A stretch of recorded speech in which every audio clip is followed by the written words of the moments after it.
पुंडलीक वरदे हरिविठ्ठल श्री ज्ञानदेव तुकाराम गोपाल कृष्ण भगवान की जय। माऊली ज्ञानेश्वर महाराज की जय। जगद्गुरु तुकाराम महाराज की जय। संत चरण रज लागता सहज, वासनेचे बीज जळोनी जाय। मग रामनामी उपजे आवडी, सुख घडोघडी वाढू लागे। कंठी प्रेम दाटे, नयनी नीर लोटे, हृदयी प्रगटे नामरूप। मग रामनामी उपजे आवडी, सुख घडोघडी वाढू लागे। तुका म्हणे साधन सुलभ गोमटे, तुका म्हणे साधन सुलभ गोमटे, परी उपतिष्ठे पूर्वपुण्ये। मग रामनामी उपजे आवडी, सुख घडोघडी वाढू लागे। प्रस्तुत कीर्तनरूपी सेवेसाठी निवडलेला अभंग जगद्गुरु श्री संत तुकाराम महाराज यांचा 4 चरणाचा आणि संतपर प्रकरणातील अभंग आहे। तुकोबाराय म्हणतात, संत चरण रज लागता सहज, वासनेचे बीज जळोनी जाय। अभंगाची सुरुवात तुकोबारायांनी संत या शब्दाने केली आहे। मग आपणास प्रथमतः संत या शब्दावर थोडासा प्रकाश टाकावा लागेल की संत नेमकं कुणाला म्हणावं। आजकाल आम्ही 4 कीर्तन 4 प्रवचनं केली की स्वतःला संत म्हणून घेतो। अर्ध्या हळकुंडात आम्ही पिवळे होतो। आम्ही कीर्तनकार प्रवचनकार संत नसून संत वाङ्मयाचे प्रचारक आहोत। संत वाङ्मयाचे प्रचारक आहोत। मग नेमकं संत कुणाला म्हणावं? तर ज्याच्याजवळ विवेक वैराग्य आहे, श्रीगुरूच्या कृपेने ज्याला आत्मज्ञान झाले, जो मुक्तीवर भजनयुक्त आहे आणि पांडुरंगानं ज्याचं दास्यत्व केले, तो संत असतो। ज्याच्याजवळ विवेक वैराग्य आहे, श्रीगुरूच्या कृपेने ज्याला आत्मज्ञान झाले, जो मुक्तीवर भजनयुक्त आहे, ज्याने प्रत्यक्ष पांडुरंग पाहिला आणि पांडुरंगाने ज्याची चाकरी केली, तो संत असतो, इतर दुसरं कोणी नाही। अर्थात जो ज्ञान गिळून गोविंद गातो, तो संत असतो। जो देव होऊन देवाचं नाव घेतो, तो संत असतो। नाथ महाराजांनी भागवतामध्ये संताची एकूण 21 लक्षणं सांगितली आहेत। आता जर आपण तिकडं गेलो तर विषयांतर होईल आणि वेळही जाईल। म्हणून नेमकं संत कुणाला म्हणावं? तर जो देव होऊन देवाचं नाव घेतो, तो संत असतो। आणि अशा संताकडे बोट करून तुकोबाराय म्हणतायत की संत चरण रज लागता सहज, संत चरण रज लागता सहज, वासनेचे बीज जळोनी जाय। ही संत चरण रज म्हणजे काय? तर संत चरण रज म्हणजे संतांच्या पायाची धूळ, संतांच्या पायाची धूळ। या संतांच्या पायाच्या धुळीने मनुष्याचा उद्धार होतो। एवढंच नाही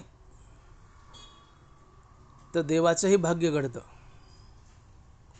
संतांच्या पायाची धुळी साधी नाही आहे, ती एवढी महान आहे की संतांच्या पायाच्या धुळीने मनुष्याचा उद्धार तर होतोच,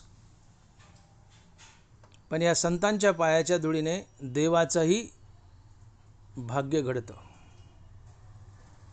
हो, देवाचंही दैव घडतं. याची साक्ष ज्ञानोबा देत आहेत. माऊली लिहित आहेत, मिया लक्ष्मी डावलोनी केली परोती, तोडोनी कौस्तुभ घेतला हाती, मग वक्षस्थळाची वाखती ओढली चरण रजा, अजून पावलाची मुद्रा मी हृदयी वाहेगा सुभद्रा, आपुलिया दैव समुद्रा जतेने लागी. हे चरण ऐका, आपुलिया दैव समुद्रा जतने लागी. ज्ञानोबा म्हणतायत आणि भगवंत सांगतायत ज्ञानेश्वरीत की ज्यावेळेस तो भृगु ऋषी भगवान विष्णूच्या छातीत लात मारायला आला, पूर्ण इतिहास सांगत नाही मी, पण ज्यावेळेस तो भृगु ऋषी भगवंताच्या छातीत लात मारायला आला त्यावेळेस भगवंत म्हणतात की माझ्या गळ्यात कौस्तुभ मणी होता. तो अतिशय कठीण आणि निब्बर असतो आणि भृगूने लात मारली असती छातीवर आणि तो प्रहार जर कौस्तुभ मण्यावर झाला असता तर कौस्तुभ मण्याच्या प्रहाराने उलटा भृगूचा पाय फुटला असता. म्हणून भगवंत म्हणतात की तोडून कौस्तुभ घेतला हाती. लक्ष्मी चरणावर बसली होती, तिला बाजूला केलं, गळ्यातला कौस्तुभ मणी तोडला आणि तो हातात घेतला आणि मी माझी छाती पुढे केली आणि भृगूला म्हणलं मार लात. आणि भृगु ऋषीने लात मारली आणि त्या भृगु ऋषीच्या लाथाचं पावलाचं चिन्ह, ज्याला स्त्रीवस्त्र लांछन म्हणतात, ते भगवंत अर्थात महाविष्णू अजूनही आपल्या छातीवर वागवत आहेत. का तर त्या भृगूच्या पायाची लागलेली धूळ ही भगवंताला पवित्र करते, भगवंताचं दैव घडते, भगवंताचं दैव घडवते. संताच्या धुळीचा महिमा बघा. भृगूने मारलेली लात भगवंताला अजून जपून ठेवली आहे, स्त्रीवस्त्र लांछन म्हणून. ती लात मारताना भृगूच्या पायाचं चिन्ह छातीवर उमटलंय आणि सोबतच भृगूच्या पायाची धूळ भगवंताच्या छातीला लागली.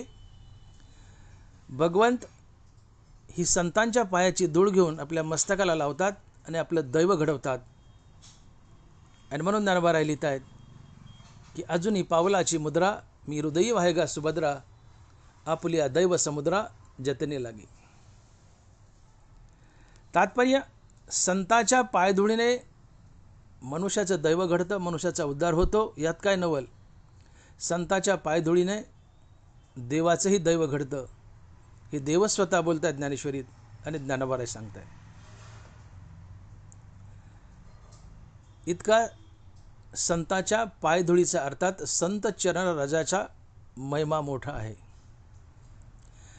श्री संत नामदेव महाराजांना पुढं चालावं आणि पांडुरंगानं लंडासारखं या नामदेवाच्या मागं पळावं. नामयाच्या मागे हिंडे केशीराज, लागावया रज चरणीचे. नामदेवानं पुढं चालावं आणि नामदेवाच्या पायाची धूळ उडून माझ्या अंगावर यावी आणि माझं दैव घडावं, ही पांडुरंगाची अभिलाषा. नामयाच्या मागे चाले केशीराज किंवा नामयाच्या मागे हिंडे केशीराज, लागावया रज चरणीचे. कबीरानं पुढं चालावं आणि पांडुरंगानं लंडासारखं कबीराच्या मागं पळावं. देव कसा आहे, भक्ताचा वेडा आहे बघा. कबीराने पुढं चालावं, पांडुरंगानं मागं पळावं आणि म्हणावं कबीरा थांब, मी पांडुरंग आलोय. कबीरानं म्हणा देवादामानी ये, मला चादरी विनायच्यात, मी पुढं चलतो, तू ये मागून. कबीरा मन निर्मल भयो जैसे गंगा नीर, पीछे पीछे हरी फिरे कहत कबीर कबीर. कबीराच्या, नामदेव महाराजच्या किंबहुना इतर सर्व संतांच्या, जे खरे संत आहेत त्या सर्व संतांच्या मागं पांडुरंग फिरतो, भगवान कृष्ण फिरतो. त्यांच्या पायानं उडणारी धूळ आपल्या अंगाला लावतो किंवा स्वतः त्या धुळीने माखून घेतो आणि संताच्या पायधुळीनं देव म्हणतोय, पांडुरंग म्हणतोय की माझं दैव घडतं. आपुलिया दैव समुद्र जतने लागे. अर्थात संताच्या पायधुळीनं मनुष्याचा उद्धार होतो, यात काय नवल. तर संताच्या पायधुळीनं देवाचंही दैव घडतं, पांडुरंगाचं दैव घडतं. एवढंच नाही संत ज्या वाटेने चालत जातात आणि जिथं संताचे पाय पडतात तर संताच्या पायाखाली आलेली धूळसुद्धा विठ्ठल विठ्ठल नामाचा जाप करते. जिवंत उदाहरण आहे. तुकोबाराने सकाळी उठावं, स्नान करावं, विना घ्यावं आणि भामचंद्र किंवा भंडाऱ्या डोंगरावर जावं न सांगता. जिजाबाईने स्वयंपाक करावा, 10-11 वाजता पाठीमागून निघावं, हा डोंगर फिरावा, महाराज नाही सापडे त्या डोंगरावर जावा, तो नाही सापडा दुसऱ्या डोंगरावर जावं. पायपीठ व्हायची, जिजाबाई थकून जायच्या. एक दिवशी आईसाहेब जिजाबाई म्हणाल्या की बुवा महाराज तुम्ही जात का नाही, तो पण मला किमान सांगू तर जाणा तुम्ही कोणत्या डोंगरावर चाललेत. मी किती डोंगर फिरू, पाय मोडले माझे फिरू फिरू. तुम्हाला अन्न घातल्याशिवाय मी जेवत नाही, उपाशी तपाशी फिरते, मला चक्कर येईल. कुठं चालले सांगून जात जा, जा पण सांगून जात जा. तुकोबाराय म्हणले अगं आवले किती सोपं आहे म्हणले. मी देहूच्या बाहेर निघलो की 3 वाटा फुटतात. एक भंडाऱ्याकडे, एक भामचंद्राकडे आणि एक कुठल्या तरी गावाला जात होती. या 3 वाटाला तुझा कान लाव आणि ज्या वाटाच्या मातीतून विठ्ठल विठ्ठल असा ध्वनी येईल त्या वाटेने मी गेलो, त्या वाटेने येईन, मला जेवण आणून दे. किती सोपं आहे.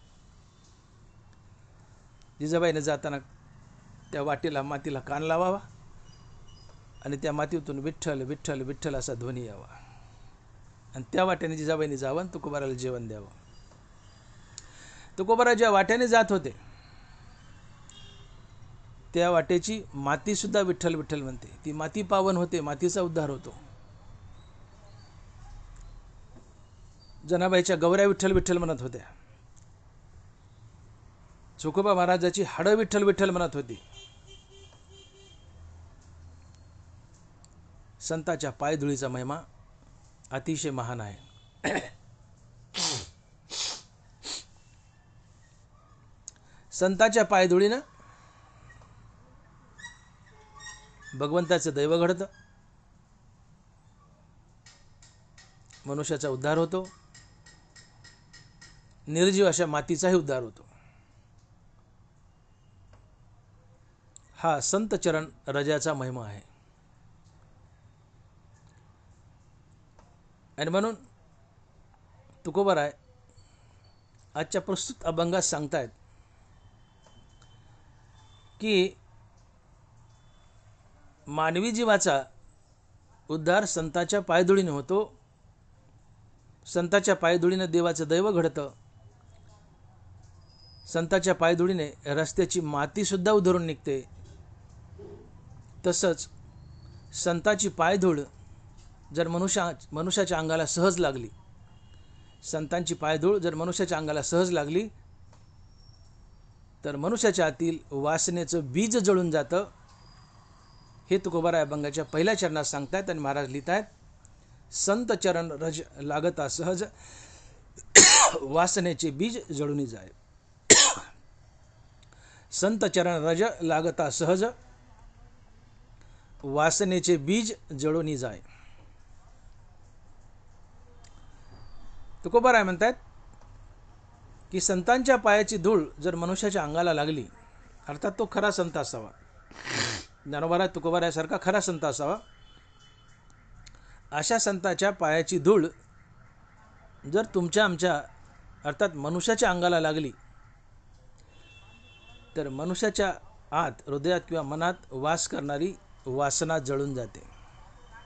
संत चरण रज लागता सहज वासनेचे बीज जळून जाय. संत चरण रजाने मनुष्याची वासना जळून जाते आणि मनुष्याचा उद्धार होतो. मग ही वासना म्हणजे काय? मग ही वासना म्हणजे काय? तर वासना म्हणजे बळावलेली इच्छा. वासना म्हणजे बळावलेली इच्छा. वासनेचे अनेक पर्यायी शब्द आहेत. वासना म्हणजे इच्छाच. वासना म्हणजे इच्छा, वासना म्हणजे आशा, वासना म्हणजे कामना, वासना म्हणजे भावना, वासना म्हणजे हाव, वासना म्हणजे तृष्णा. हे वासनेचे पर्यायी शब्द आहेत. प्रामुख्याने वासना म्हणजे इच्छा.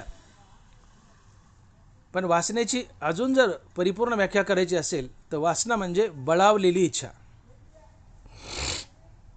वासना म्हणजे बळावलेली इच्छा.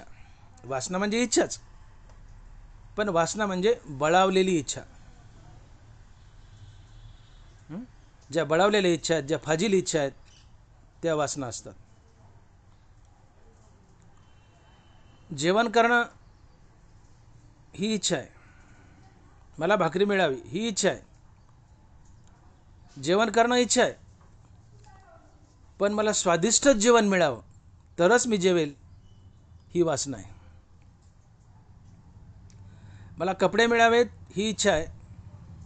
ठीक आहे, ती असावी, इथपर्यंत इच्छा असावी. मला कपडे मिळावेत ही इच्छा आहे, पण मला विशिष्ट कंपनीचे ब्रँडेडच कपडे मिळावेत तरच मी घालील ही वासना आहे. समोरचा जो घालतोय तेच मी घालील ही वासना आहे. मला गाडी असावी ही इच्छा आहे. ठीक आहे, असावी. मला गाडी मिळावी ही इच्छा आहे, पण मी 30 लाखाच्या 40 लाखाच्याच गाडीत बसल, अन्यथा बसणारच नाही ही वासना आहे. ही वासना आहे. मला घर असावं ही इच्छा आहे. असावी. मला घर असावं ही इच्छा आहे, पण मला 5 मजली 6 मजली 10 मजली 10 कोटीचंच घर हवंय तरच मी राहील ही वासना आहे. तात्पर्य बळावलेली इच्छा ही वासना असते. आणि बळावलेल्या इच्छेलाच वासना म्हणतात, तिलाच हाव म्हणतात, तिलाच तृष्णाही म्हणतात. आणि म्हणून या बळावलेल्या वासनेचा किंवा तृष्णेचा दृष्टांत देताना ज्ञानोबा ज्ञानेश्वरीत लिहित आहेत की दरदूर सापे इगळीजत आहे उभा, तरी तो माशिया वेटाळी जिभा, तसे प्राणीये कवना लोभा वाढविती तृष्णा. एक बेडूक माशा खात असतो. माशा खाण्यात मग्न आहे बेडूक, आणि पाठीमागून एक साप आलाय. आणि बेडकाने पाहिले मागून साप आलाय. त्या सापानं बेडूक गिळलाय, अर्धा बेडूक गिळलाय. हे बेडूक बघतोय की साप आपल्याला गिळायलाय, तरी बेडूक म्हणतो मी 4-2 माशा खाऊनच घेतो. अरे तुला साप गिळायला ना, तू पळ ना. पण नाही, बेडूक म्हणतो नाही 10-5 माशा खाऊनच घेतो. सापानं अख्खा बेडूक गिळला, बेडूक संपला. तसं देहत वासे पडले काळाचे तोंडी. ज्ञानोबा आहे, काळानं तोंड वाचलं आणि काळाच्या जबड्यात तुम्ही आम्ही पडलेलो आहेत.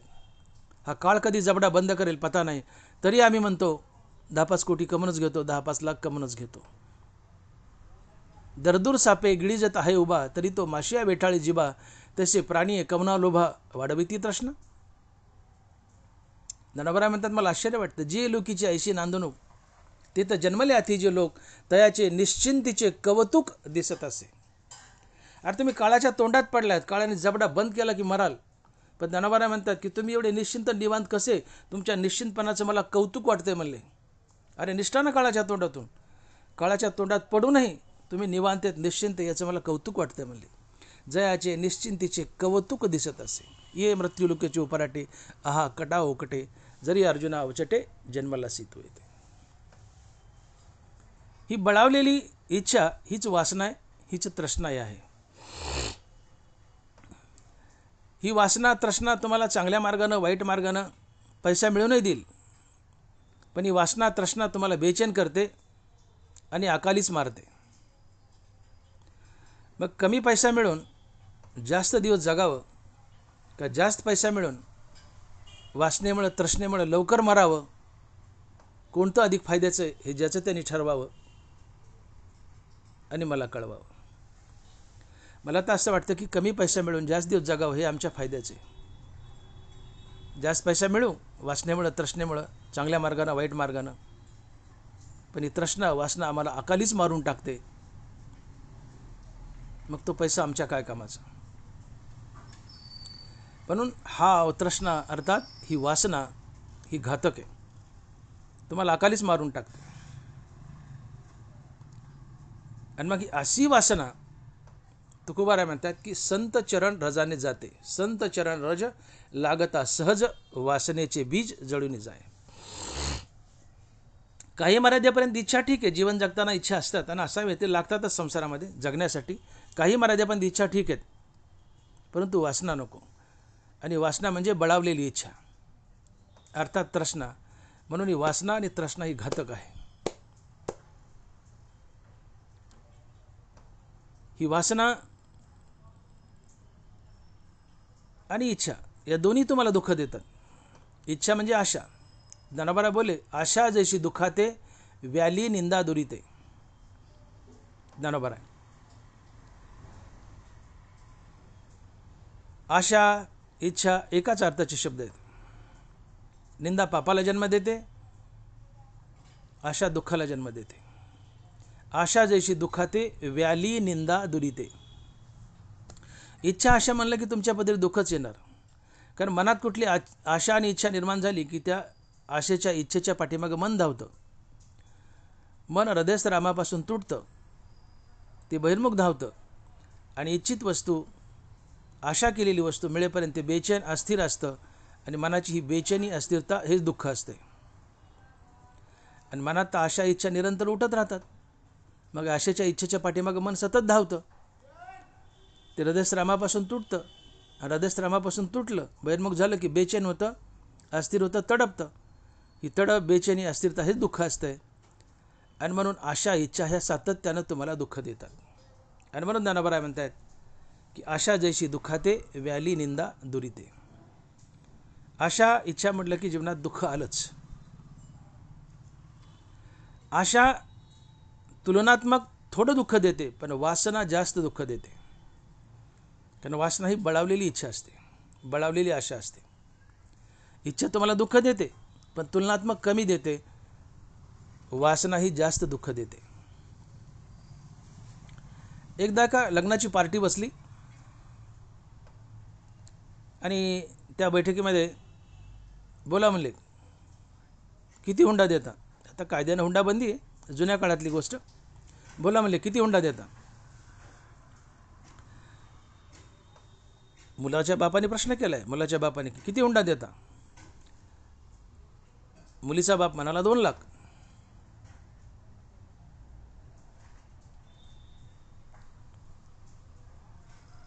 मुलाचा बाप म्हणतो, किती हुंडा देता?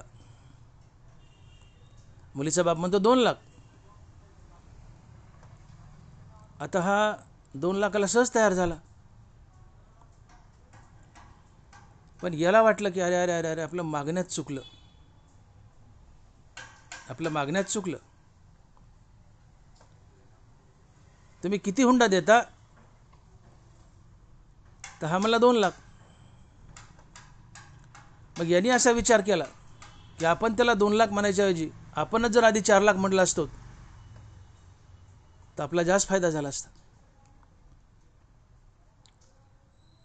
याने शब्द टाकला, किती हुंडा देता? मुलीचा बाप मला 2 लाख.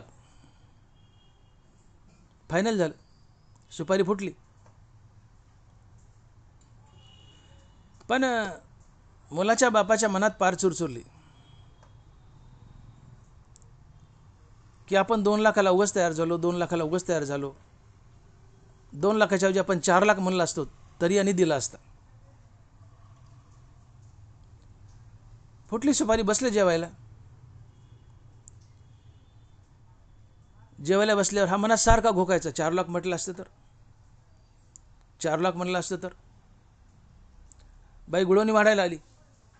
हा मनात म्हणतो, 4 लाख म्हणलं असतं तर, 4 लाख म्हणलं असतं तर. बाई म्हणते, काय म्हणता मामा? म्हणले, नाही बाई तुला नाही कळायचं, वाढ वाढ वाढ गुळवणी जा म्हणले माघारी. हा मनात घोकायचा, 4 लाख म्हणलं असतं तर. परत सुपारी फुटली ना, काय करतो? मुलीचा बाप 2 लाखाला तयार झाला. पण नंतर याच्या ध्यानात आलं की आपण 2 लाखाला आपण उगीच तयार झालो. मुलीचा बाप 2 लाख म्हटला आणि मी तयार झालो, हे माझं चुकलं. मी 2 लाख तयार नव्हतं व्हायला पाहिजे. मी 4 लाख म्हणलं असतं तरी यांनी दिले असते. आणि म्हणून याला वाटलं की आपलं मागण्यात चुकलं. आणि म्हणून हा सारखा घोकू लागला की 4 लाख म्हणलं असतं तर, 4 लाख म्हणलं असतं तर, तरी यांनी दिले असते. नातरुंड झाली याला तरी हा घोकत होता, 4 लाख म्हणलं असतं तर, 4 लाख म्हणलं असतं तर. नातरुंड म्हणजे, बाबा काय म्हणता? तो म्हणायचा, काही नाही पोरांनो खेळा, तुम्हाला नाही कळायचं, 4 लाख म्हणलं असतं तर. अर्थात आधी काय दुःख होतं की 2 लाख मिळतात का नाही हेच दुःख होतं. पण या 2 लाखांनी जो आनंद दिला तो आनंद त्या 4 लाखानं भोगू दिला नाही. 2 लाखानं जो आनंद दिला तो आनंद त्या 4 लाखानं भोगू दिला नाही. आणि म्हणून इच्छा ही इच्छित वस्तू मिळेपर्यंत माणसाला दुःखी करते, परंतु मिळालेल्या वस्तूचाही उपभोग घेऊ देत नाही. इच्छित वस्तू मिळेपर्यंत इच्छा तुम्हाला दुःखी करते, परंतु ती वस्तू मिळाली तर मिळाल्यावर देखील तिचा उपभोग घेऊ देत नाही. आधी काय दुःख होतं? हा मनात गाठ बांधून आला तर आपल्याला 2च पाहिजेत आणि पुरीचा बाप 2 ला तयार झाला. पण पुरीचा बाप 2 लाखाला सहज तयार झाला. पुरीचा बाप 2 लाखाला सहज तयार झाला म्हणून याच्या मनात पालचल उचलली, अरे आपण 2 लाखाची गाठ उगत बांधली, आपण 4 लाख ठेवून आलो तरी बरं झालं असतं. आधी दुःख काय होतं? 2 लाख मिळतात का नाही. पण 2 लाख मिळाले त्याचा आनंद मानाव ना. पण त्या 4 लाखांनी या 2 लाखाचा आनंद उपभोगू दिला नाही.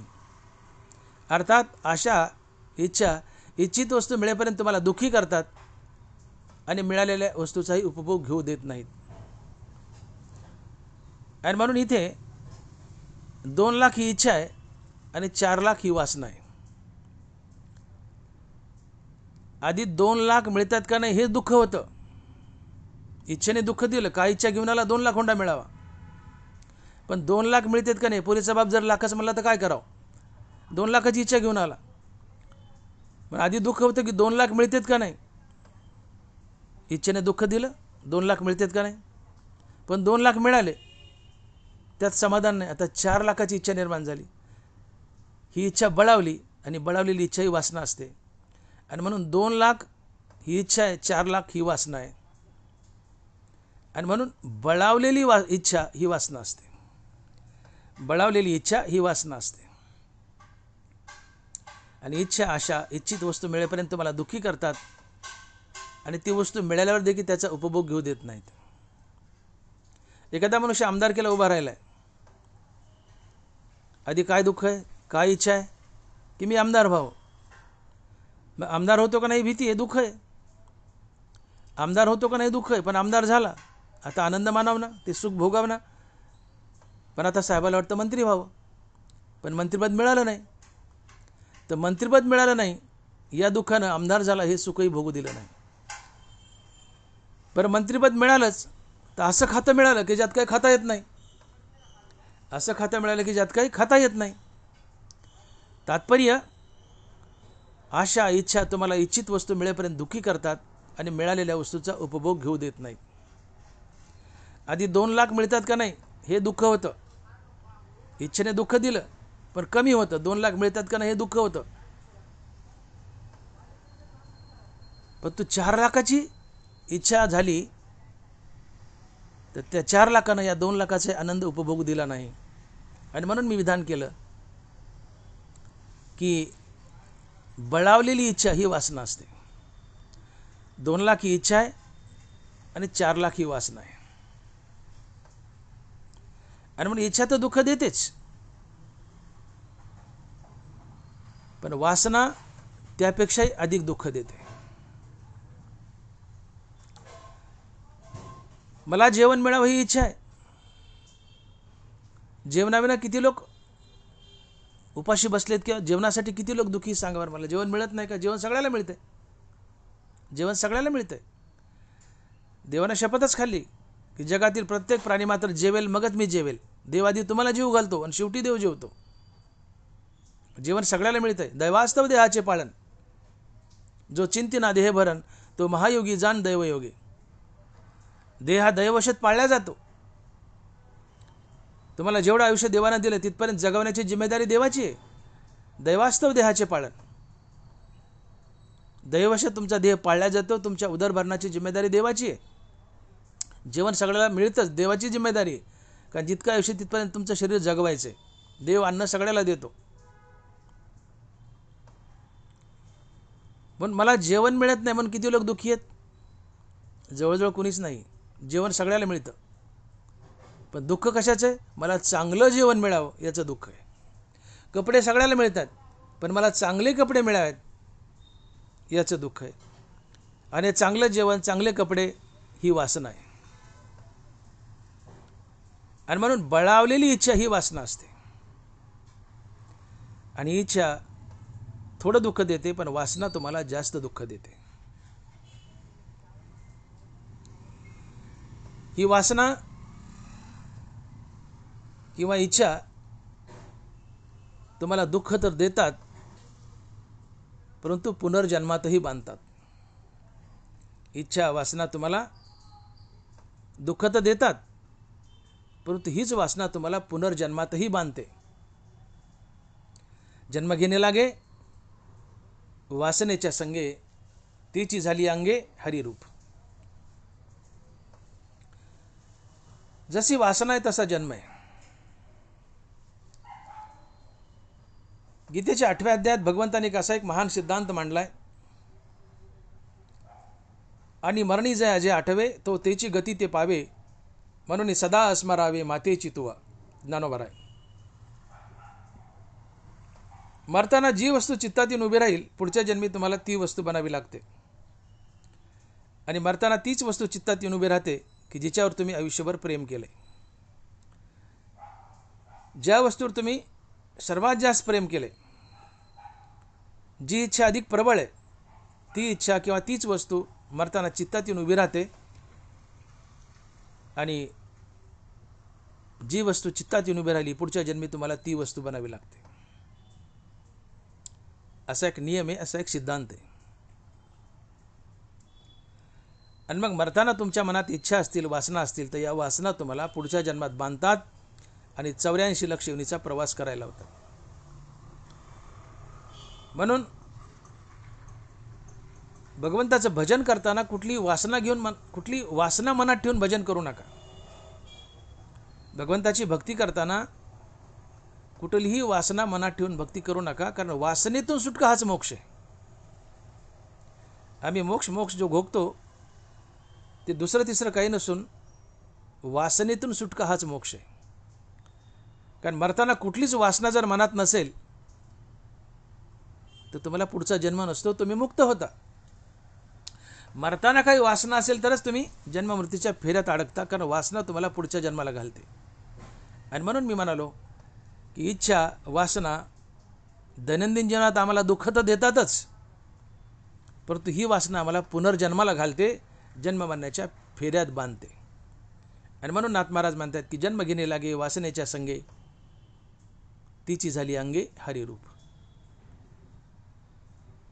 वासना मारा, तुम्हाला पुन्हा जन्म लाभणार नाही, तुम्ही मुक्त व्हाल.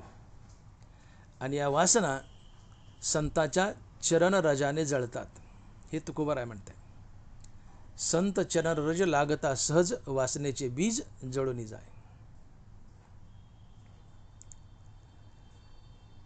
वासना ही एकूण 2 प्रकारची आहे. एक सद्वासना आणि दुसरी कुवासना. सद्वासना आणि कुवासना प्रामुख्याने ज्ञानोबाराने ज्ञानेश्वरीत वासनेचे 2च प्रकार सांगितले. तशा शास्त्रात इतरही 2-4 प्रकारच्या वासना येतात, 2-3 प्रकारच्या. लोकवासना, देहवासना, शास्त्रवासना वगैरे वगैरे अशा छोट्या मोठ्या वासना आहेत. ही लोकवासना म्हणजे लोकांनी मला चांगलं म्हणावं, माझं कौतुक करावं, माझी स्तुती करावी, ही लोकवासना आहे. देहवासना, मी अतिशय सुंदर दिसावं, मला कधी म्हातारपणच येऊ नये, ही देहवासना आहे. परंतु याच्याही पुढे जाऊन ज्ञानोबा ज्ञानेश्वरीमध्ये प्रामुख्याने 2 प्रकारच्या वासना सांगतायत. त्यातली पहिली आहे सद्वासना आणि दुसरी आहे कुवासना. दुर्मिळ चराचरी सद्वासना ज्ञानोबा म्हणतात. दुर्मिळ चराचरी सद्वासना.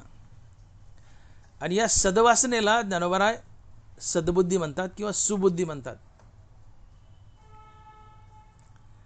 आणि ही सद्वासना तुमच्या पदरी गतजन्मातलं पुण्य असेल तरच ती जागी होते, अन्यथा नाही.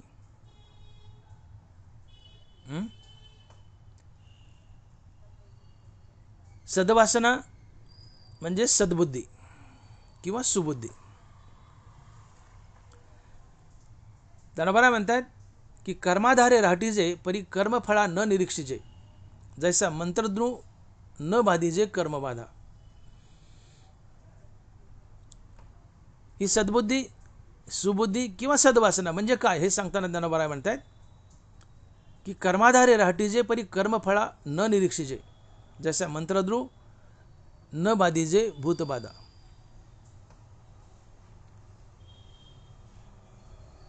तुमच्या हृदयात जर ही सद्बुद्धी जागी झाली, जरी पुण्यवशे ही सुबुद्धी हृदयी प्रकाशे, तरी अशेषी नाशे संसार भय. ज्ञानोबा राय. जरी पुण्यवशे सुबुद्धी हृदयी प्रकाशे, तरी अशेषी नाशे संसार भय. जरी पुण्यवशे, पदरी पुण्य असेल या जन्मातलं गतजन्मातलं, तरच ही सुबुद्धी जागी होईल, सद्वासना जागी होईल, अन्यथा नाही. पुण्यवान माणसाची सुबुद्धी सद्बुद्धी अर्थात सद्वासना जागी होते. आणि सद्वासना जर जागी झाली की तुम्ही संसार जिंकला. कारण गंगेला जसा समुद्र शेवट आहे, तसा सद्वासनेला सुबुद्धीला परमात्मा शेवट आहे. जसा गंगेसी उददी निरंतर.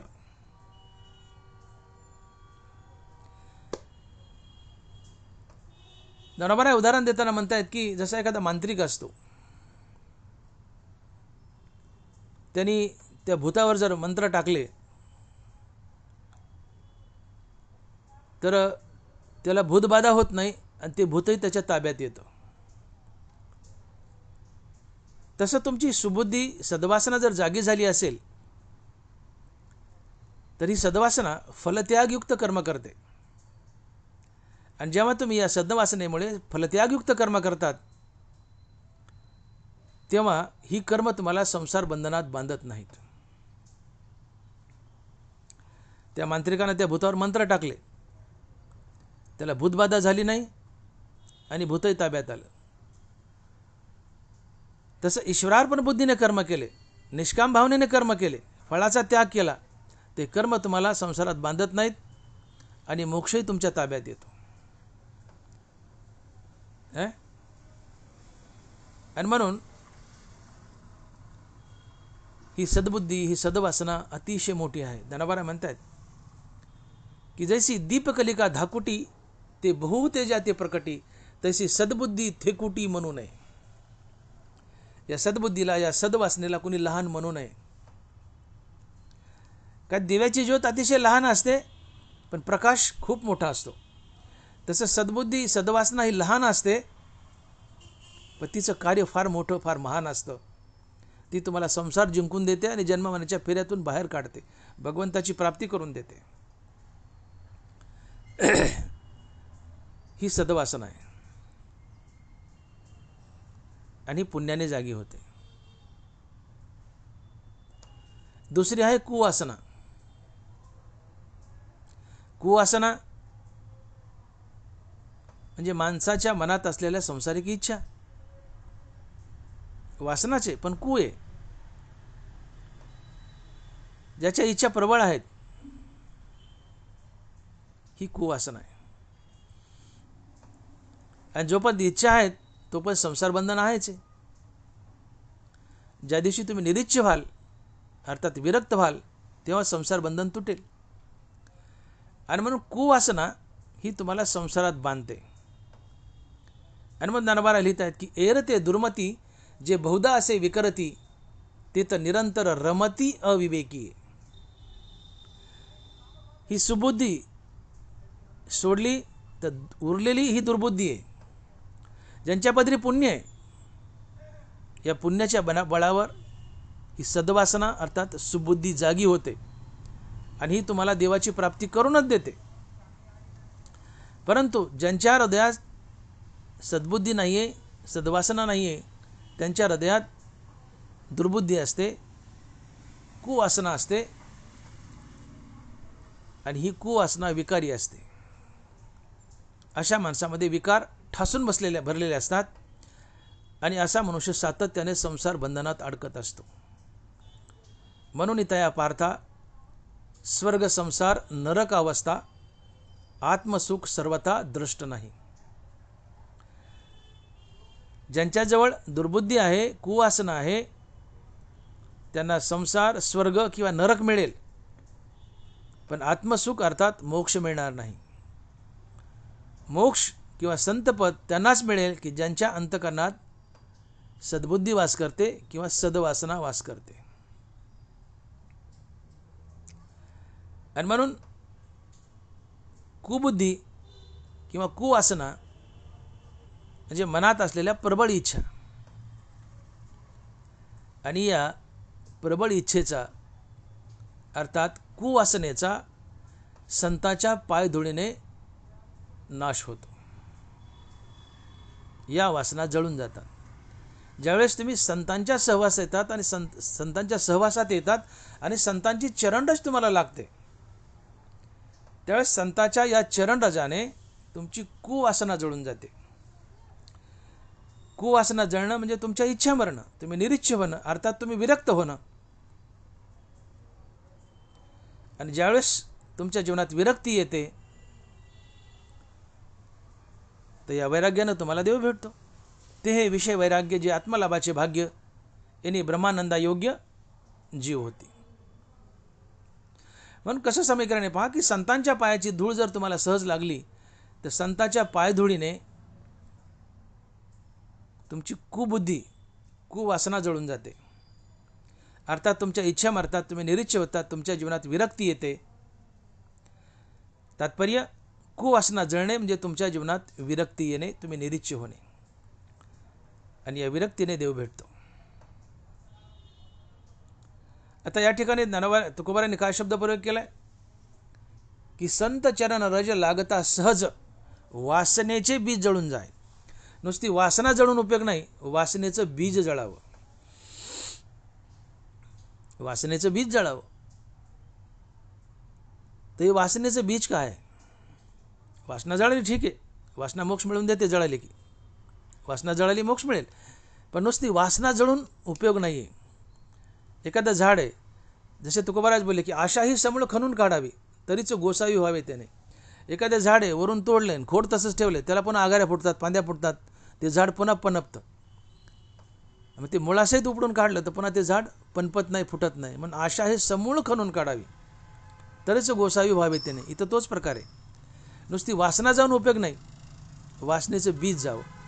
नुसतं झाड तोडून उपयोग नाही, झाडाचं मूळ तोडावं, म्हणजे झाड उगवत नाही.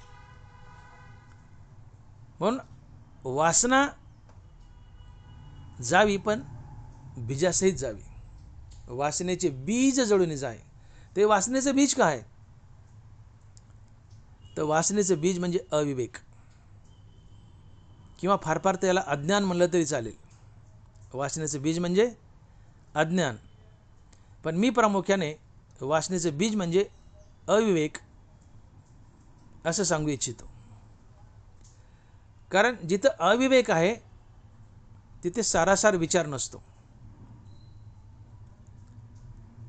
तिथं अनित्य आणि नित्य काय याची पारख नसते.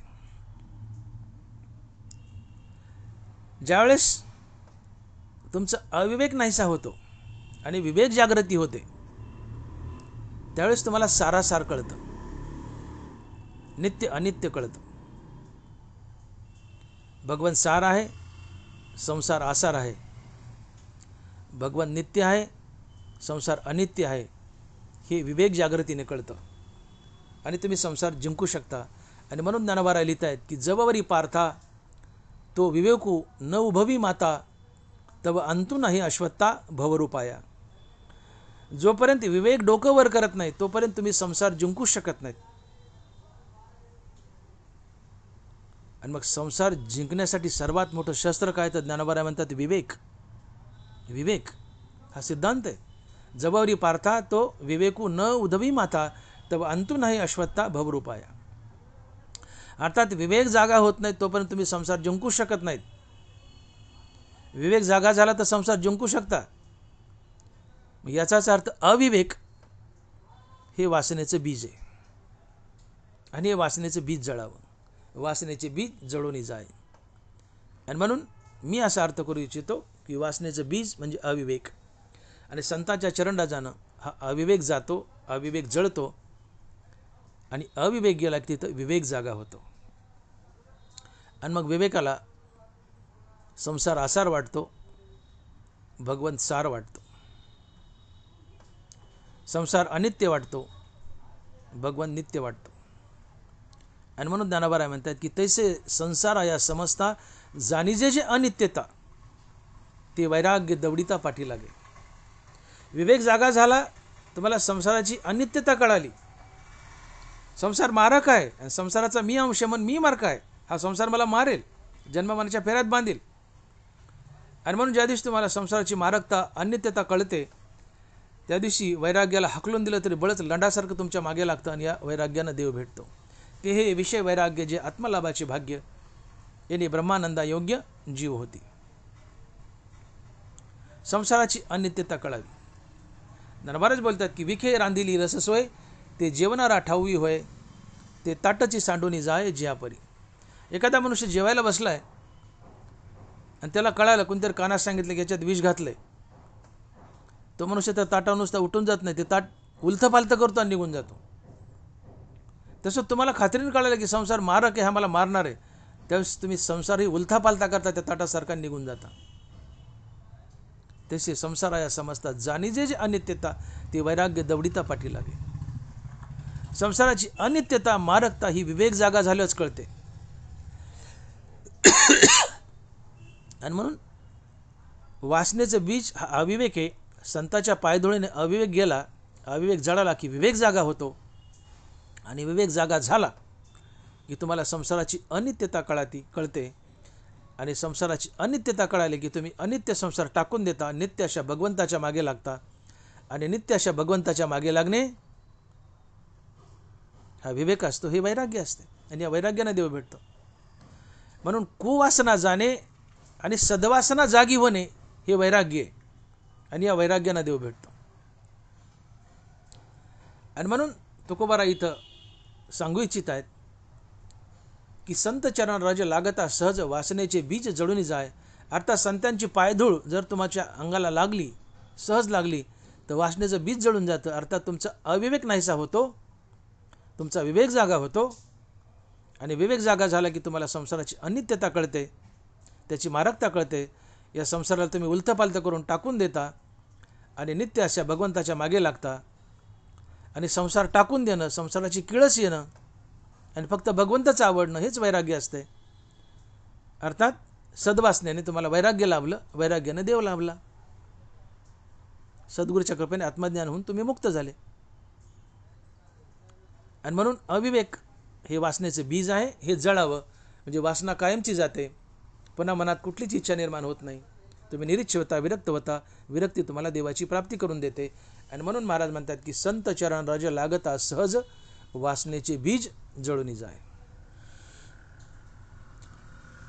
ही सद्वासना म्हणजे निष्काम कर्म आणि निष्काम हरिनाम यांची बेरीज होय. जी ईश्वरार्पण बुद्धीने कर्म करते, जी फळाची आशा न करता कर्म करते, ती सद्वासना असते. ज्या वासनेला फलीच्छा आहे, कर्म करून फळाची अपेक्षा करतो, ती कुवासना आहे. पण कर्म केलेत, फळाची अपेक्षा नाही आहे, ते कर्म भगवंताला अर्पण करतो, निष्काम भावनेने कर्म करतो, ती सद्वासना आहे. आणि सद्वासना तुम्हाला जन्ममरणाच्या फेऱ्यातून बाहेर काढते. हो. आणि म्हणून ही वासना दुर्मिळ आहे. महाराज बोलले की दुर्मिळ चराचरी सद्वासना. जसं परीस दुर्मिळ आहे, अमृत दुर्मिळ आहे, तसं सद्वासना दुर्मिळ आहे. ही पूर्व पुण्याने जर जागी झालीच हृदयात तर तुम्हाला देव भेटलाच म्हणून समजायचं. जसं गंगेला शेवट समुद्रच, तसं सद्वासनेला शेवट परमात्माच. तुम्ही मुक्त झालेच, परंतु ही हृदयात जागी व्हावी, तुमचं कल्याण होतं. अशी ही सद्वासना तुम्हाला देवाची प्राप्ती करून देते. कधी? वासनेचं बीज जळालं तर. आणि म्हणून निष्काम कर्म अधिक निष्काम हरिनाम बरोबर सद्वासना. आणि ही सद्वासना म्हणजेच वैराग्य. आणि अशा सद्वासनेला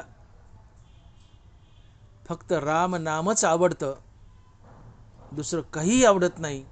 हे तुकोबाराय अभंगाच्या दुसऱ्या चरणात सांगतायत. आणि महाराज लिहितायत, मग रामनामी उपजे आवडी सुख घडोघडी वाढू लागे. मग रामनामी उपजे आवडी सुख घडोघडी वाढू लागे. या चरणाची सुरुवात तुकोबारांनी मग या शब्दापासून केली आहे. मग हा शब्द काहीतरी आड घालतो. तुम्ही मला एखाद्या गावी कीर्तनाला बोलवलं आणि मी जर म्हणालो की मला बसायला गाडी पाठवा, मगच मी तुमच्या गावी कीर्तनाला येईल. मग या शब्दाने काय आड घातली? मला बसायला गाडी पाठवा. ती मागची आठ पूर्ण केली तरच मी तुमच्या गावी कीर्तनाला येईल. मला बसायला गाडी पाठवा, मगच मी तुमच्या गावी कीर्तनाला येईल. मग हा शब्द काहीतरी आड घालत असतो. तसे तर तुकोबाराय म्हणतात, मग रामनामे उपजे आवडी. इथे आड घातली. कसली आड घातली? की तुमच्या जीवनात वैराग्याची प्राप्ती झाली तरच तुम्हाला रामनामाची खरी आवड निर्माण होते, अन्यथा नाही. मग शब्द हा सुचवतो की जोपर्यंत वैराग्याची प्राप्ती नाही आहे तोपर्यंत तुम्हाला संसार आवडतो. थोडाफार छटाकातपा देव आवडतो, पण खरा संसार आवडतो. देव कुठं आवडते सर्वथा. म्हणून वैराग्याच्या प्राप्तीनंतरच खरा देव आवडू लागतो. आणि इथं गंमत काय झाली की संताच्या पायधुळीने कुवासना जळून गेली, अर्थात इच्छा मेल्या, निरीच्छ झाले, जीवनात वैराग्य आलं. कुवासना गेली, सद्वासना जागी झाली, म्हणजे जीवनात वैराग्य आलं. का? सद्वासनेला संसार आवडत नाही, फक्त देव आवडतो. आणि काही न आवडणं, फक्त देवच आवडणं, ही सद्वासना आहे, हे वैराग्य. आणि म्हणून कुवासना गेली, सद्वासना आली, सद्वासनेने वैराग्य लाभलं. आणि वैराग्य लाभलं तरच तुम्हाला भगवंताच्या नामाची खरी आवड निर्माण होते. आणि म्हणून शब्दप्रयोग मग रामनामे उपजे आवडी सुख घडोघडी वाढू लागे. अर्थात हरिनामानंच वैराग्य आणि वैराग्यानंच पुन्हा हरिनामाची आवड, हे समीकरण आहे. तात्पर्य जोपर्यंत वैराग्य जीवनात येत नाही तोपर्यंत तुम्हाला हरिनामाची, रामनामाची खरी गोडी लागतच नाही. इथं तेच घडले. संताच्या पायधुळीनं कुवासना गेली, अर्थात इच्छा गेल्या, तुम्ही निरीच्छ झाले, जीवनात वैराग्य आलं. आणि जीवनात वैराग्य येणं ही सद्वासना असते. का? सद्वासनेला संसार आवडत नाही, फक्त देव आवडतो. जिला फक्त देवच आवडतो ती सद्वासना आहे. आणि हे वैराग्याचे. वैराग्याला संसार आवडत नाही, फक्त देवच आवडतो. वैराग्याची काय व्याख्या आहे? कशाची आवड शिल्लक न राहावी, एका परमात्म्याशिवाय कशाची आवड शिल्लक न राहणे, हे वैराग्य. विषय तो त्यांचा झाला नारायण, नावडे धनजन माता पिता, सुनियाचे निकळ मातीचे ढिकळ सरीचेची मानी, उठलेने वैराग्य जेणे, हा तिन्ही वर्ग ऐसा सांडणे, जसे वमुनिया सुनी आत्ताची गेले. संसारातले भोग, संसारातल्या वस्तू कुत्र्यानं उलटी केलेल्या मटेरियलसारखं तुच्छ वाटावं. अर्थात संसार आणि संसाराच्या वस्तूचा, भोगाचा तिटकारा यावा आणि फक्त देवच आवडावा, हे वैराग्य. मी तर हेच झाले. संताच्या पायधुळीनं कुवासना गेली, अर्थात इच्छा गेल्या, तुम्ही निरीच्छ झाले. निरीच्छ झाले म्हणजे विरक्ती आली जीवनात. आणि सद्वासना म्हणजे काय? की जिला संसार आवडत नाही, फक्त देवच आवडतो. आणि विरक्ती म्हणजे तेच आहे.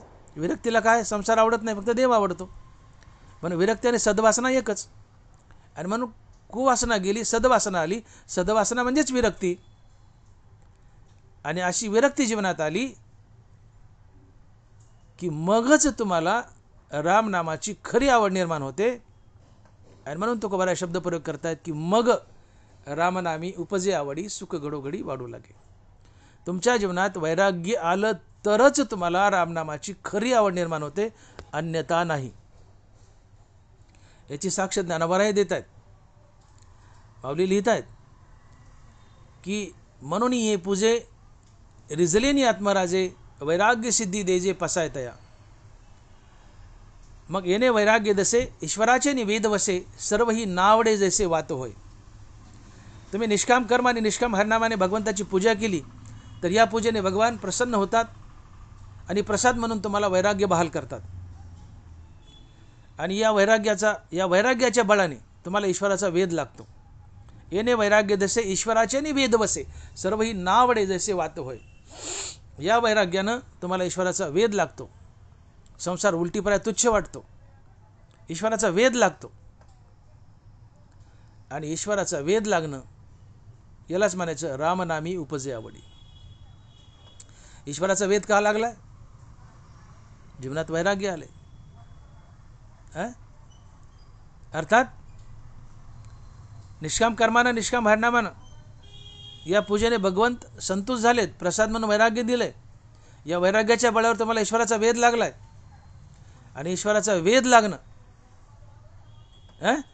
म्हणजेच रामनामाची आवड निर्माण होणं. रामनामे उपजे आवडी. ईश्वराचा वेध लागणं हेच रामनामी उपजे आवडी आहे. पण ईश्वराचा वेध का लागला? वैराग्यामुळं. अर्थात वैराग्यामुळे ईश्वराचा वेध लागला, अर्थात रामनामाची गुढी लागली. पर्यायानं वैराग्यामुळेच रामनामाची गुढी लागली. आणि म्हणून मी म्हणालो की जीवनात वैराग्य आलं तर आणि तरच आणि मगच तुम्हाला रामनामाची गुढी लागते, अन्यथा नाही. आणि म्हणून शब्दप्रयोगे मग रामनामे उपजी आवडी, सुख घडोघडी वाढू लागे. सुख घडोघडी वाढू लागले. आता तुमची कुवासना जळाली, तुमच्या हृदयात सद्वासना जागी झाली. सद्वासना म्हणजेच विरक्ती असते. त्या सद्वासनेला संसार आवडत नाही, फक्त देव आवडतो. या प्रक्रियेला विरक्ती म्हणतात. म्हणून सद्वासना म्हणजेच वैराग्य. आणि हे वैराग्य जीवनात आलं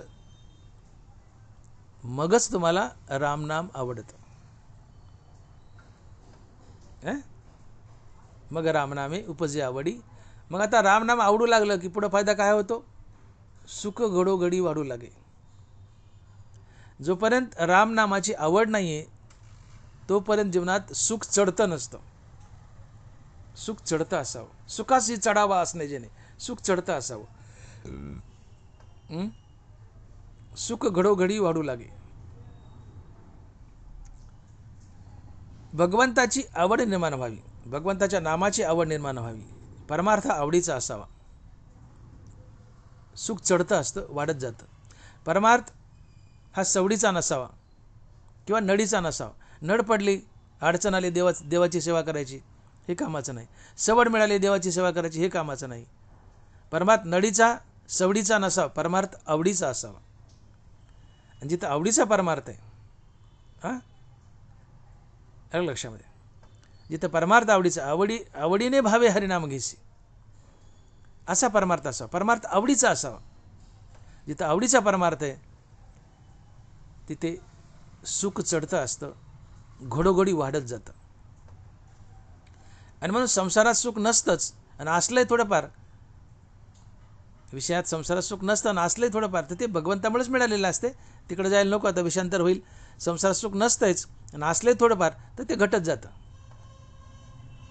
ते रामनामानेच मिळालेलं असतं आणि ते संसारात घटत जातं. परंतु परमार्थात मोक्षात सुख वाढत जातं. परमार्थात मोक्षात सुख वाढत जातं. सुख घडोघडी वाढू लागे. मोक्षात म्हणण्यापेक्षा संत पदात सुख घडोघडी वाढत जातं. मोक्षात एकदा तुम्ही ब्रह्मस्वरूपात लीन झाले की आहे तितक्या सुखात लोळत असतात, पण संत पदात हे सुख वाढत जातं. संसारात घटत जातं, मोक्षात आहे तेवढं स्थिर राहतं, पण संत पदात सुख वाढत जातं. आणि म्हणून रामनामी मग रामनामी उपजे आवडी, सुख घडोघडी वाढू लागे. एकदा रामनामाची आवड निर्माण झाली, आवडीने सातत्याने रामनाम घेऊ लागले की सुख हे घडोघडी घडोघडी वाढत जातं. हा नामस्मरणाचा महिमा आहे, हा संत पदाचा महिमा आहे. आणि म्हणून संतपद मोक्षाच्या पुढचे चौपुरुषार्थ श्री भक्ती जैसी. मोक्षात सुख स्थिर आहे, पण संत पदात भक्तीमध्ये सुख वाढत जातं. सुखाची व्याख्या ज्ञानोबा करतायत की किंबहुना सोये जीव आत्मयाची लाहे, ते तजे होय तया नाव सुख. आणि ऐशी अवस्था न जोडिता पार्था, जिजे ते सर्वता दुःख जाणे. कुठल्याही कारणामुळं, त्यातली त्यात हरिनामामुळं ज्यावेळेस तुमचं मन अंतर्मुख होतं, त्यावेळेस अंतर्मुख झालेलं मन हृदयस्थ रामाला जाऊन भेटतं. मन आणि हृदयस्थ राम यांच्या भेटीतून मनाला स्थिरता लाभते आणि मनाच्या या स्थिरतेतून येणारा अनुभव हे सुख असते. आणि मग ज्यावेळेस तुम्ही अखंड रामनाम घेऊ लागता आणि आवडीने घेऊ लागता, त्यावेळेस तुमच्या मनाची अंतर्मुखता ही अखंडपणे टिकून असते आणि अखंड अंतर्मुक्तेतून तुम्हाला अखंड स्थिरता लाभते आणि अखंड स्थिरतेतून सुख घडोघडी घडोघडी घडोघडी वाढत जाते. कारण आता तुमचं मन हृदयाच्या डोहात बुडाले, परमात्म्याशी एकरूप झाले. तुम्ही रामनाम घेत आहेत, मन अंतर्मुख झाले, हृदयस्थ रामाला भेटले. मन आणि हृदयस्थ राम यांच्या भेटीतून मनाला स्थिरता लाभली. आणि कायमची स्थिरता लाभली, तिथं मनाची अत्यंतिक निवृत्ती झाली, मन कायमचं भगवंताला भेटले आणि भगवंताला भेटून कायमचं स्थिरावलंय. आणि ज्यावेळेस मन कायमचं स्थिरावतं त्यावेळेस तुम्हाला कायमचं सुख येतं, नवे नवे घडोघडी सुख वाढत जातं. पण मनाची स्थिरता हेच सुख, आणि या मनाच्या स्थिरतेतून, मनाच्या कायमच्या स्थिरतेतून कायमचं सुख, नवे नवे घडोघडी तुमचं सुख वाढतही जातं. आता ते कायमचं स्थिरावले. कारण जसं तानया लागती झटे तिथं अधिकच पाना फुटे, गायीच्या वासरानं किती डुसण्या मारल्या गायीच्या कासेत तर गाय अधिक अधिक पाना सोडते, त्या वासराला संतुष्ट करते.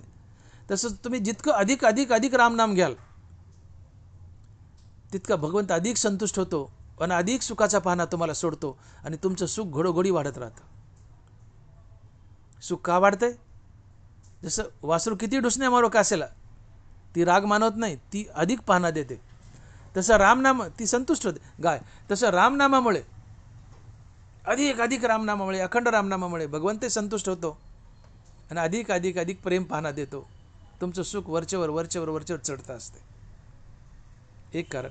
दुसरं कारण, रामनामानं मन अंतर्मुख झाले, मन आणि हृदयराम यांची भेट झाली, मनाला कायमची स्थिरता लाभली आणि मनाची कायमची स्थिरता हेच सुख असतंय. सुख घडोघडी वाढत जातं.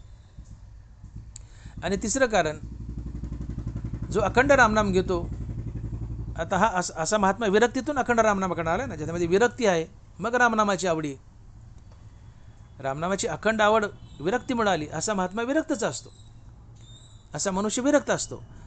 आणि मग जो विरक्त आहे तो निरपेक्ष आहे. आणि जिथे निरपेक्षता आहे, जयाच्या ठाई पांडवा अपेक्षा नाही रिगावा, सुखाशी चढावा जयाचे असणे.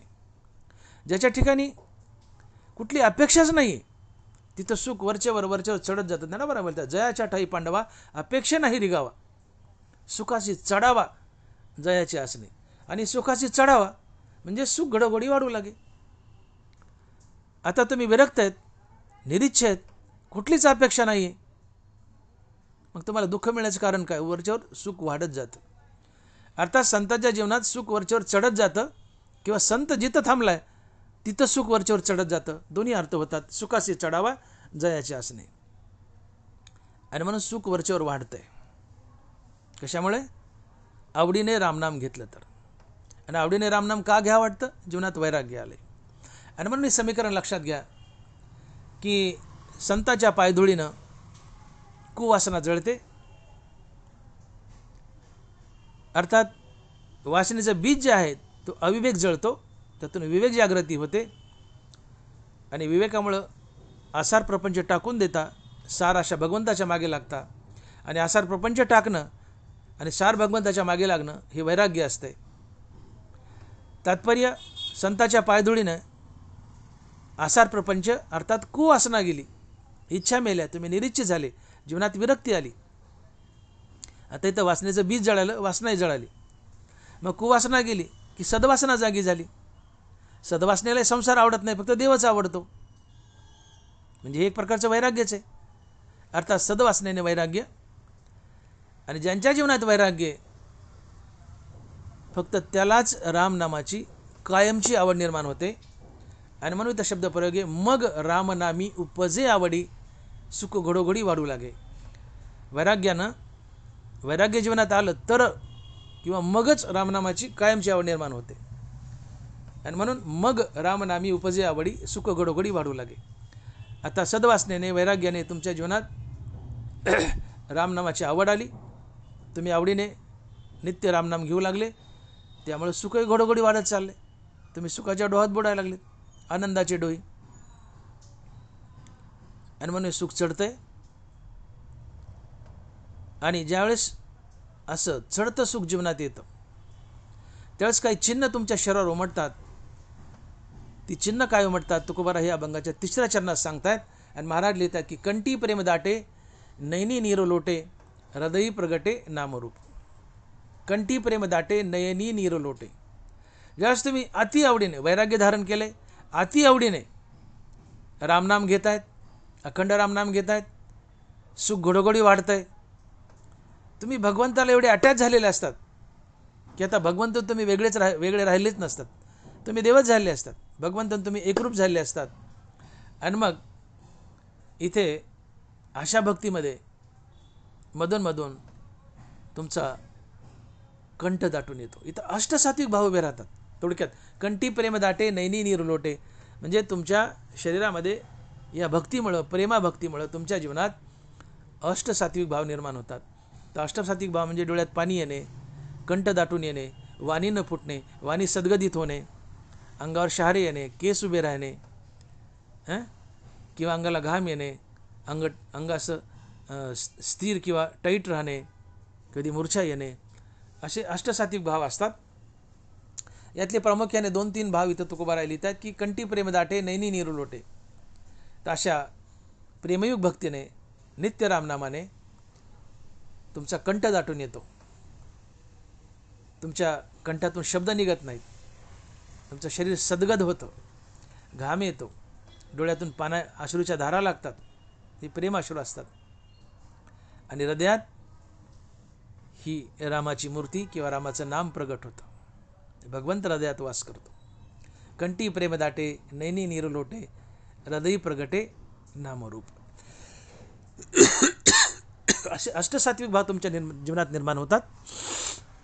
आणि साक्ष असते की तुम्ही भक्तीत किती मुरलात. आणि मग या ज्या घटना तुमच्या जीवनात घडत गेल्या, हे माइलस्टोन्स आहेत, ही प्रगती आहे.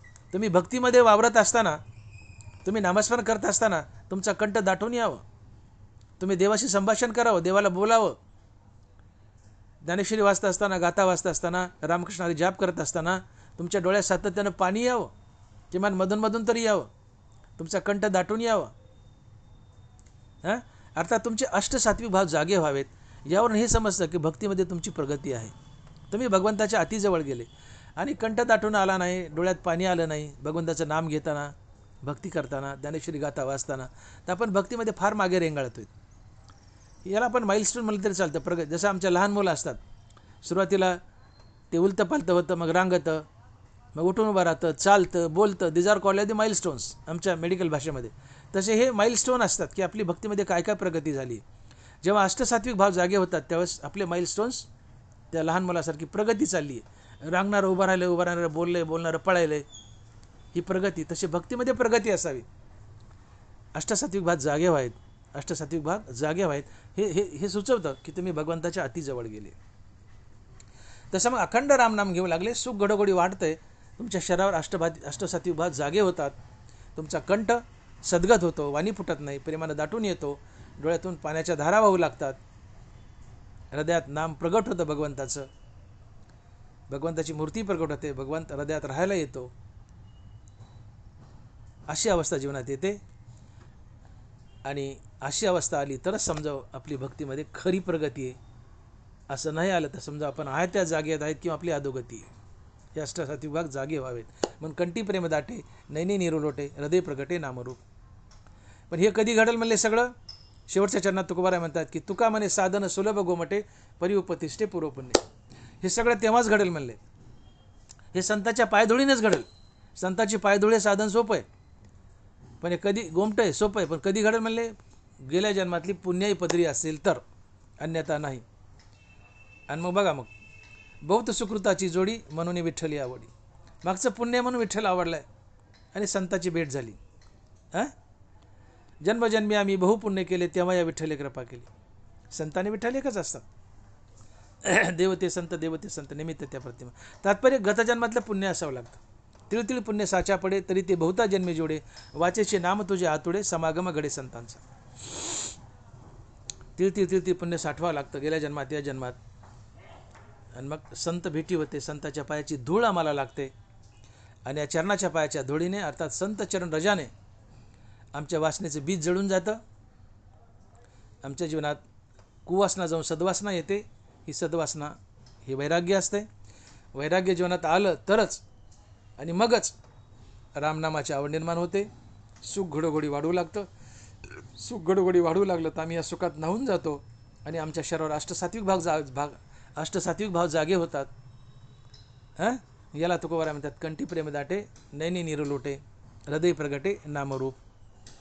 आणि सगळं तेव्हाच शक्य आहे की ज्यावेळेस हे साधन सोपं आहे, पण तेव्हाच शक्य की ज्यावेळेस तुमच्याजवळ गेल्या जन्मातली पुण्य असेल तरच. आणि म्हणून तुकोबाराय म्हणतात की तुका म्हणे साधन सुलभ गोमटे परिउपतिष्ठे पूर्वपुण्य.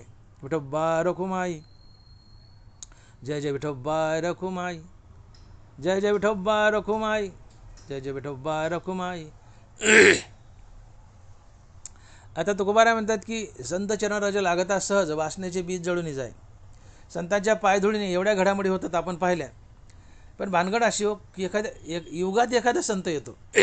बहु अवघड आहे संत भेटी. तुकोबाराय तो महात्मा धनुर्धरा दुर्लभ वाती दानोबाराय. मी तर म्हणतो तुकोबारायचे शिष्य निळोबाराय, तुकोबारायचे शिष्य निळोबाराय आणि बहिणाबाई यांच्यानंतर या महाराज भूमीत पुन्हा संतच नाही आहे. ज्याला तुम्ही संत म्हणतात ते तुम्ही म्हटलेले संत आहेत. दे आर सो कॉल्ड संत, आडनावाचे संत, तुम्ही नामांकन केलेले संत आहेत. निळोबारायनंतर बहिणाबाईनंतर या महाराज भूमीत संत नाही. मग तुकोबाराय तर म्हणतात की संत चरणराज लागता सहज. संत एवढे दुर्मिळ आहेत तर त्यांच्या पायाची धुळे दुर्मिळ आहे. मग ह्या घडामोडी कशा घडतील आमच्या जीवनात? तर संत जर उपलब्ध नसतील तर संताचा उपदेश हीच संत चरणराज म्हणून गृहीत धरली तर चालते. संताचे ग्रंथ, गाथा, ज्ञानेश्वरी, संतांचा उपदेश, संताचं वागणं, चालणं, बोलणं हीच आमच्यासाठी संत चरणराज असते. दानोबाराची ज्ञानेश्वरी वाचा, गाथा वाचा, हीच संत चरणराज आहे. त्यातून तुम्हाला उपदेश मिळेल. संतांनी शास्त्रात जे लिहून ठेवले हीच आमच्यासाठी संत चरणराज आहे. आणि जसं जसं ज्ञानेश्वरीत गाथे सांगितले तसं तसं वागा. संत उपलब्ध असतीलच असं सांगता येत नाही. मग संत नसतील तर त्यांचे ग्रंथ आहेत ना. येणे बोधे असो आम्ही सर्व काळ, करू हे निर्मळ हरिकथा. तुकोबाराय म्हणले की माझी गाथा म्हणजे मीच आहे. गाथेच्या बोधाने मी सर्व काळ इथं आहे. ज्ञानेश्वरीच्या बोधाने मी सर्व काळ इथं आहे. हे दानोबाराय बोलतात, तुकोबाराय बोलतात. म्हणून संत जरी सदा सर्व काळ उपलब्ध नसते तर त्यांची शास्त्र ज्ञानेश्वरी, गाथा, भागवत हे आमच्यात उपलब्ध आहे. आणि गाथा, ज्ञानेश्वरी आणि भागवत हे संतच आहेत. संतांनी ग्रंथ लिहून ठेवले आणि अवशेष ग्रंथरूपानं हे संतच आहेत. आणि या ग्रंथाचं वाचन, अध्ययन, पठन, मनन, तसं आचरण ही संत धुळच आहे म्हणायचं. हे संत चरणराजच म्हणायचं. आणि म्हणून ग्रंथाचं अध्ययन, वाचन, पठन, तसं आचरण ही सुद्धा एक संत चरण रजच असते. संत भेटले डायरेक्ट आनंदच आहे. नाही संत भेटले तर ग्रंथाचा अभ्यास करा, तसं आचरण ठेवा, ही संत चरण रजच आहे. आणि मग या दोन्हीपैकी कुठल्या तरी संत चरण राजाने तुमच्या वासनेचं बीज जे अविवेक आहे किंवा अज्ञान आहे ते जळून जाईल. तुमच्यात विवेक जागृती होईल. आसार प्रपंच तुम्ही टाकून द्याल या विवेकामुळं. सार भगवंताच्या मागे लागाल. आसार प्रपंच टाकणं आणि सार भगवंत स्वीकारणं हा विवेक आहे. हेच वैराग्य आहे. यालाच कुवासना जाणं म्हणतात किंवा वासनेचं बीज जाणं म्हणतात. आणि ही सद्वासना आहे. कुवासना गेली की सद्वासना उरते. सद्वासना उरणं हेच वैराग्य आहे. असं वैराग्य जीवनात आलं मगच तुम्हाला रामनामाची आवड निर्माण होते. मग तुम्ही या वैराग्याच्या बळावर आवडीने रामनाम घेऊ लागाल. सुख घडोघडी वाढत जाईल. सुख घडोघडी वाढलं की तुमच्या जीवनात अष्टसात्विक भाव येतील. तुमचा कंठ प्रेमाने दाटेल. कंठ सद्गतीत होईल. डोळ्यातून आनंदाश्रू वाहू लागतील. तुम्हाला घाम येईल, रोमांच उभे राहतील. शरीर स्थिर होईल. असे सगळे अष्टसात्विक भाव जीवनात येतील आणि तुमच्या परमार्थाची प्रगती हे सिद्ध होईल. तुम्ही देवाला जाऊन चिटकले हे सिद्ध होईल. आणि हे तेव्हाच शक्य की ज्यावेळेस पूर्वजन्माची पुण्य तुमच्याजवळ आहे. आणि म्हणून या जन्मात पुण्य कमावायला लागा, भक्तीला लागा, निष्काम कर्म करा, निष्काम हरिनाम घ्या. या जन्मात पुण्याचा साठा करा म्हणजे हे पुण्य पुढच्या कामी येईल. आणि म्हणून तुकोबाराय म्हणतात की संत चरणराज लागता सहज वासनेचे बीज जळूनी जाय. मग रामनामी उपजे आवडी सुख घडोघडी वाढू लागे. ज्ञानेश्वर माऊली ज्ञानराज माऊली तुकाराम. ज्ञानेश्वर माऊली ज्ञानराज माऊली तुकाराम. जय विठ्ठल जय जय विठ्ठल, जय विठ्ठल जय जय विठ्ठल. बोली लिले कुरे वेळी वाकुडी उत्तरे. करा क्षमा अपराध महाराज तुम्ही सिद्ध. नाही विचारिला अधिकार मी आपुला. करा क्षमा अपराध महाराज तुम्ही सिद्ध. तुका म्हणे ज्ञानेश्वरा राखा पाया पै किंकरा. करा क्षमा अपराध महाराज तुम्ही सिद्ध. झालेली सेवा पांडुरंगाच्या आणि तुकोबाराच्या चरणी अर्पण करून सेवेला पूर्ण विराम. ज्ञानदेव तुकाराम ज्ञानदेव तुकाराम तुकाराम तुकाराम तुकाराम तुकाराम तुकाराम तुकाराम तुकाराम पुंडलीक वरदे हरिविठ्ठल श्री ज्ञानदेव गोपाल कृष्ण भगवान की जय। माऊली ज्ञानेश्वर महाराज की जय। जगद्गुरु तुकाराम महाराज की जय। विठ्ठल विठ्ठल विठ्ठल विठ्ठल विठ्ठल विठ्ठल विठ्ठल विठ्ठल